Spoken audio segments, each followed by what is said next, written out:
Hello, कैसे हैं आप सब। तो आज हम पढ़ेंगे मासिक टेस्ट जो कि हमारे कक्षा 10वीं के हैं, विषय गणित के जुलाई वाले। तो आज का पहला प्रश्न क्या है, सही विकल्प चुनिए।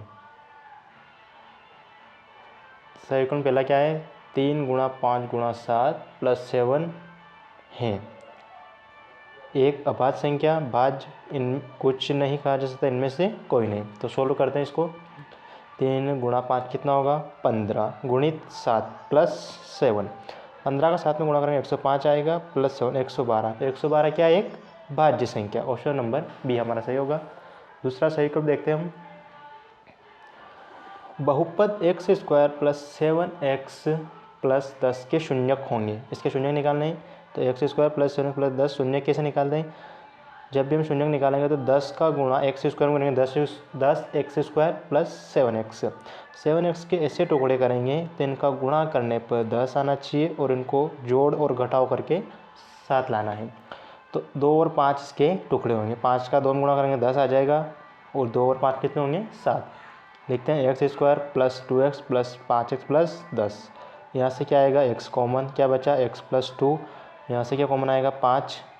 तो कितना को 5 कॉमन आएगा, कितना बचा, x प्लस 2। अब यहाँ से टुकड़े कैसे निकलेंगे, दोनों जगह से x प्लस 2 कॉमन आ गया, बचा क्या, x प्लस 5। जब इनको हम 0 के बराबर रखेंगे दोनों को, कितना आएगा, x बराबर -2 और x बराबर -5। तो कौन सा आंसर आएगा, -2 और -5 वाला, ऑप्शन नंबर बी हो गया। अगला जो प्रश्न है हमारा क्या है, रिक्त स्थान की पूर्ति कीजिए। रिक्त स्थान पूर्ति कीजिए क्या है, द्विघात बहुपद में शून्यकों की अधिकतम संख्या होती है। जो भी द्विघात बहुपद होता है उसमें शून्यकों की अधिकतम संख्या कितनी होती है। तो द्विघात बहुपद हम देखा, उसमें शून्यकों की अधिकतम संख्या कितनी होती है, 2।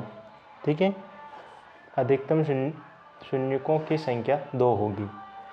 समीकरण दूसरा है, समीकरण 2x प्लस वाई बराबर के में यदि x बराबर 2 और y बराबर 1 हो तो k का मान निकालिए। तो हम रखेंगे इसमें x बराबर 2 और k रख के देखते हैं। 2x की जगह कितना रखना है, 2 प्लस y की जगह कितना है, 1 बराबर k। 2 का गुणा 2 में करें कितना आएगा, 4 प्लस 1 बराबर k। तो 4 और 1 कितना होगा, 5। तो k का मान कितना आ गया, 5। हमारा आंसर क्या आएगा, 5। आया समझ में। अगला देखेंगे हम, सत्य और असत्य। समीकरण निकाय 2x माइनस 3y बराबर 7 एवं 4x माइनस 6y बराबर 14 द्वारा निरूपित रेखाएं प्रतिच्छेदी होगी। यह सत्य है या असत्य है। तो हम इसकी तुलना करेंगे। आपने प्रतिच्छेदी संपाती और समांतर पढ़ा होगा। तो यहाँ पर समीकरण 1 से देखेंगे, इससे a1 का मान कितना है, 2, b1 का मान कितना है, -3 और c1 का मान कितना है, 7। फिर समीकरण 2 से a2 का मान कितना है, 4, b2 का मान कितना है, -6, c2 का मान कितना है, 14। अब हम इसकी तुलना करेंगे, a1 अपॉन a2 कितना आया, 2/4। फिर b1 upon b2 -3/-6, c1 upon c2 7/14। ये कट जाएगा, 2 एकम 2, 2 दूनी 4, माइनस माइनस प्लस, 3 एकम 3, 3 दूनी 6, 7 एकम 7, 7 दूनी 14। तीनों का मान कितना आ रहा, 1/2। तो a1 अपॉन a2 बराबर b1 अपॉन b2 बराबर c1 अपॉन c2, सभी का मान कितना है, 1/2, 1/2। तो क्या है, प्रतिच्छेदी होगी नहीं। जब तीनों बराबर हो तो क्या आती है, संपाती। तो ये क्या होगा हमारा, असत्य। पहले वाला क्या होगा, असत्य। आया समझ में। दूसरा वाला क्या है, जब d विविक्तर का मान बड़ा या बराबर हो 0 तो वर्ग समीकरण के मूल वास्तविक होते हैं। तो ये बिल्कुल क्या होगा, सत्य होगा। क्या होगा, सत्य। ठीक है। अब देखते हैं हम दूसरा प्रश्न।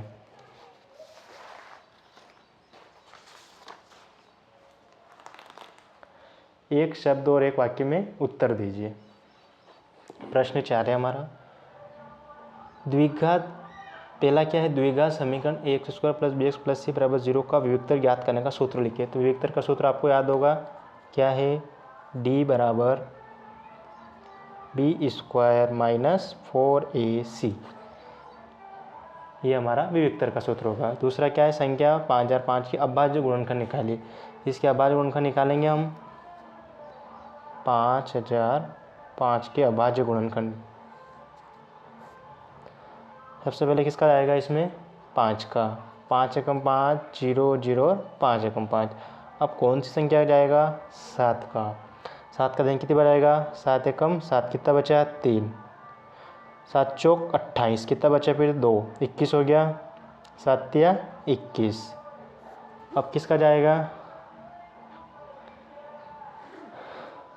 11 का दे दें, 11 एकम 11, कितना बचा, 3, 33 हो गया, 11 तिया 33। लास्ट किसका जाएगा, 13 का, तो 13 एकम 13।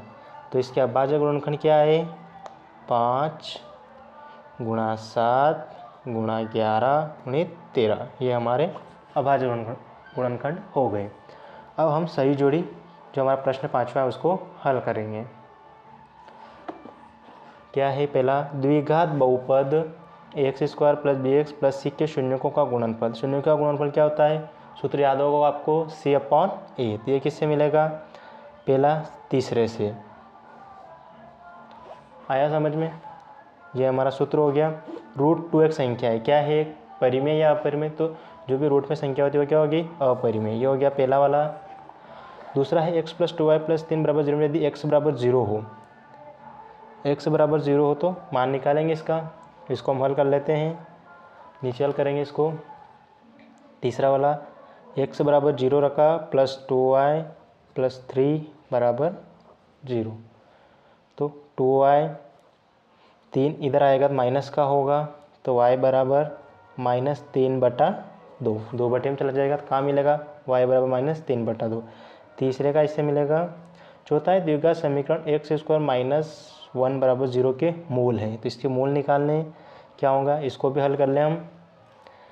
x² - 1, क्या 1 का स्क्वायर कर सकते हैं हम, अब सूत्र बन गया a² - b², तो x - 1 x + 1, इधर भी बराबर 0 है दोनों तरफ। जब एक को 0 के बराबर रखेंगे तो ये माइनस का, x = 1, ये प्लस का है तो ये का आएगा माइनस का 1, कहाँ मिलेगा, 1 - 1, इसमें ये मिल गया चौथा। हो गया हमारी सही जोड़ी पूरी। अब देखेंगे प्रश्न क्रमांक 6। प्रश्न क्रमांक 6 देखो, संख्याओं 135 और 255 का HCF ज्ञात कीजिए। इसका HCF निकालेंगे।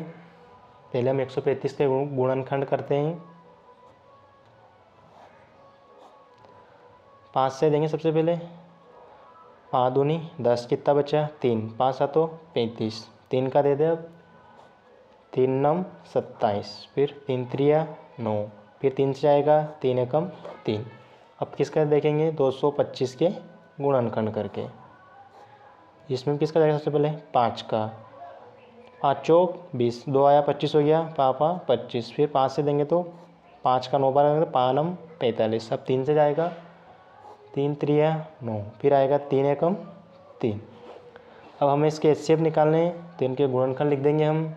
135 के कितने आए, 5 × 3 × 3 × 3। 225 के कितने आए, 5 × 5 × 3 × 3।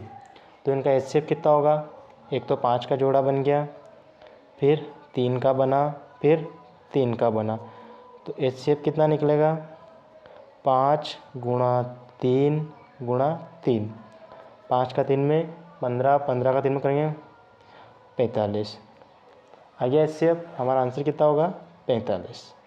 आया समझ में। अगला है प्रश्न 7। एक द्विघात बहुपद याद कीजिए जिसके शून्यकों के योग तथा गुणनफल क्रमशः ये हैं। तो जब भी हम द्विघात बहुपद का सूत्र होता है, द्विघात बहुपद क्या सूत्र है हमारा, एक्स स्क्वायर माइनस शून्यकों का योगफल इंटू में एक्स प्लस शून्यकों का गुणनफल आएगा। शून्यकों का गुणनफल, तो हमारे सवाल में शून्य एक्स स्क्वायर माइनस शून्यकों का योग कितना दिया हुआ है? शून्यकों का योग दिया है 1/4। एक्स प्लस शून्यकों का गुणनफल कितना दिया हुआ है? -1। इसको हल करेंगे, x square minus 1/4 x plus और माइनस का गुणा होने पर -1। अब यहाँ लिख देंगे हम, बटे में 4 है तो एक व्यवस्थित समीकरण बनाने के लिए इसमें पूरी समीकरण में 4 से गुणा करने पर, 4 से गुणा करने पर लिख दो यहाँ पे 4 से गुणा करने पर करें तो यहाँ क्या होगा? 4x square minus 4/4 x minus 4, 4 से 4 कट जाएगा, क्या बचा? 4x square minus x minus 4। ये हो गया हमारा द्विघात बहुपद, ये हमारे आंसर रहा। ठीक है, लास्ट प्रश्न है हमारा, विलोपन विधि से हल कीजिए। प्रश्न क्रमांक 8 हल करें इसका। हम लिखेंगे दिए गए समीकरण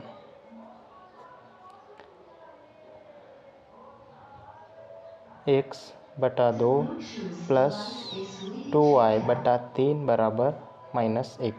तो इसको एक व्यवस्थित समीकरण बनाने के लिए हम इसको सोल्व करेंगे। 2 और 3 का एलसीएम कितना आएगा? 6 आएगा।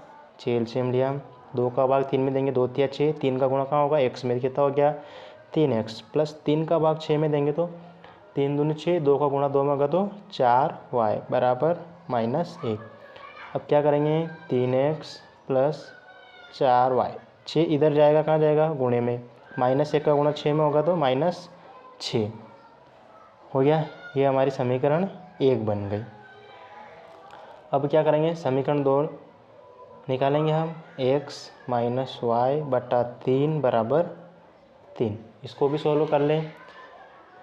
यहाँ पे भी एलसीएम कितना आएगा? बट्टे में खुश नहीं थे, 3 एलसीएम आएगा, 3 एलसीएम लेंगे, 1 का भाग 3 में देंगे, 3 एकम 3, 3 का गुणा x में करेंगे, कितना आएगा?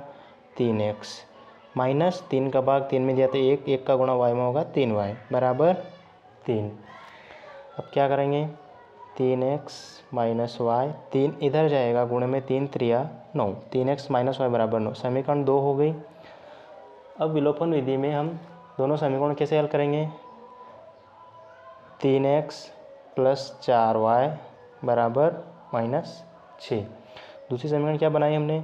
3x माइनस y बराबर 9। अब इन दोनों समीकरणों को हम जोड़ेंगे तो जब भी समीकरणों को जोड़ेंगे तो क्या होगा? इनके चिन्ह बदल जाएंगे। ये प्लस के तो माइनस का, ये माइनस का है तो प्लस का, ये प्लस का है तो ये माइनस का। ठीक है, विलोपन विधि में जब भी हम जोड़ेंगे तो नीचे वाले समीकरण इसके चिन्ह बदलेंगे। अब 3x और -3x जोड़ेंगे तो क्या होगा? कट जाएगा, प्लस का 3x माइनस का 3x कट गया, कुछ नहीं बचा। प्लस का 4y और प्लस का y कितना होगा? 5y। -6 और -9 जोड़ेंगे, कितना होगा? -15। यहाँ से 5 बटे में जाएगा, -15/5, काटें कितनी बार कटेगा? -3। y का मान आ गया। अब y का मान समीकरण 1 या 2 किसी में भी हम रख सकते हैं, तो समीकरण 1 में रखते हैं। समीकरण 1 में y का मान रखने पर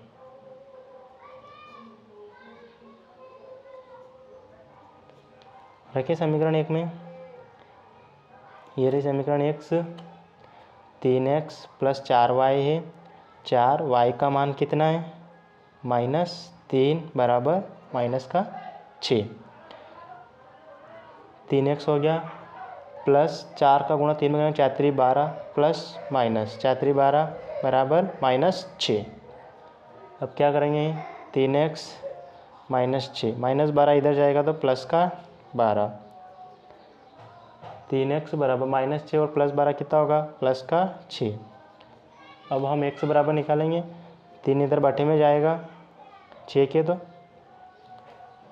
3 6 जो है 3 से कट जाएगा, कितना आएगा 2 बार कटेगा तो x बराबर 2 आ गया हमारा आंसर। x बराबर 2 आया और y बराबर -3। ये हमारा गणित का जो मासिक टेस्ट है 10वीं का ये पूरा हुआ। Thank you.